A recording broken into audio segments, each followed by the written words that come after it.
Yeah, I mean, so my trek in entrepreneurship, like you really have to go pretty far back. So when I was when I was younger, like my dad. So just to give you some background information, even really before like my first business or anything. So I Mhm. grew up in a really religious household. I was homeschooled until fourth grade. Like my dad really wanted to shelter me from the world and all of the bad things in the world. And in a way, like um, it was really difficult because my parents ended up splitting up in fourth grade, and I kind of entered the world, um, and I had no idea what I was getting myself into. Like Mhm. I was going to public school for the first time, um, interacting with kids in the public school world. Like I had been going to like homeschool groups and like interacting with kids that were kind of sheltered in the same way that I was, and so I Mhm. was exposed to like a lot of new things that I had never experienced, and just the way people talk, the way people dress, like everything. So it was a huge change in scenery for me. And my mom was a single mom. She was raising three of us. She had full custody of me and my two siblings.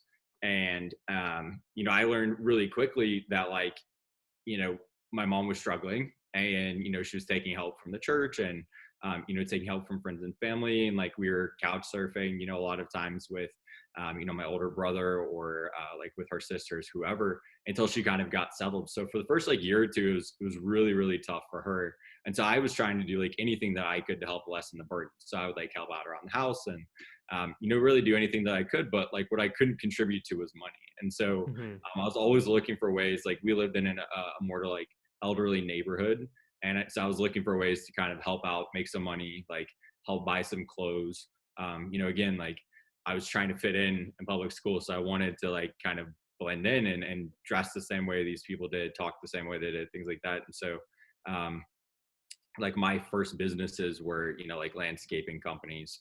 Mhm. I started mowing lawns for all the elderly in the neighborhood, and then used that money to buy like snow blowers and so it was like I had a full scale business. It was like mow their grass in the summer, rake their leaves in the fall, shovel their driveways in the winter, and I Mhm. had established like pretty good relationships, but it allowed me to like I felt good about it. It was a way for me to really go out and make my own money and spend money on things that I felt bad asking for, that I knew were just kind of frivolous and not necessarily like absolute needs.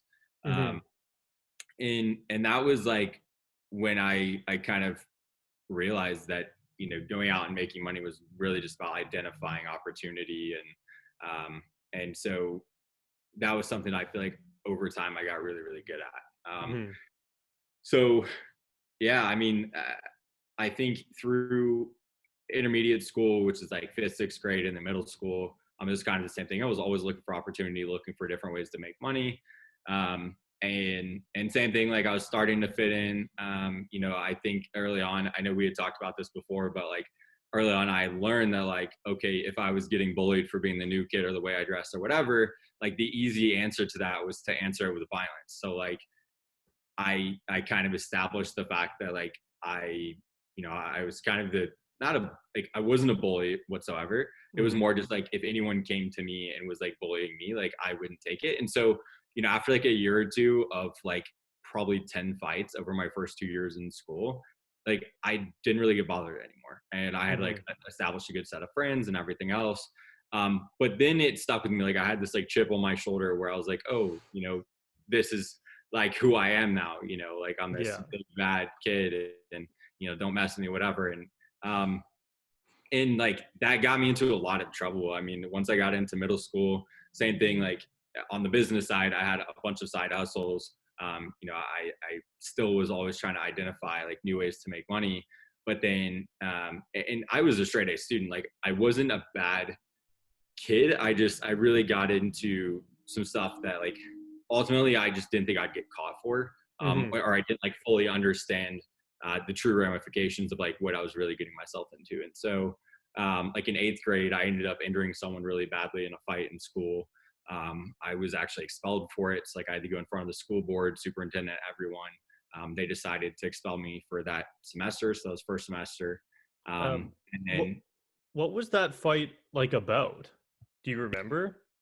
Yeah, it was absolutely, it was like what you'd expect an eighth grade fight to be over. So like I was on the wrestling team, and this kid was like one of our star football players, and he joined the wrestling team for the first time. He was like 50 pounds over my weight class, but like pretty big and clumsy, and like didn't really know how to fight or wrestle. Hmm. And so when we were in practice, like I would beat him consistently, and it was always like in the locker room, you'd always talk about like how in a real fight I would lose and things like that. And so that was literally what it was over. It was really stupid. But we were in the hall, and he like effectively like came up and pushed the books out of my hands, and then I just like blacked out, and then like woke up to like a pool of blood. And literally what had happened, like he had braces. Hmm. So like when you have braces, your teeth are moving around, and it had loosened up all of his teeth. So when I hit him, it knocked out like 4 of his bottom teeth. And Uh, we had carpet in our school, so there was like blood all over the carpet, and like they had to replace out the carpet. So it was like a big deal because it was like traumatizing. It looked way worse than it was. hmm. Um, but it was the first time where like this wasn't just like a simple like 1 or 2 day suspension. It turned into like, we were potentially going to get sued for medical bills. Like I was forced to go into anger management. I was expelled from school. I was put on probation. And Hmm. it was the first time where like my actions, I just always thought it was the same thing. I was like, oh, if I get in a fight, I'm just going to get suspended for 3 days. Like no big deal.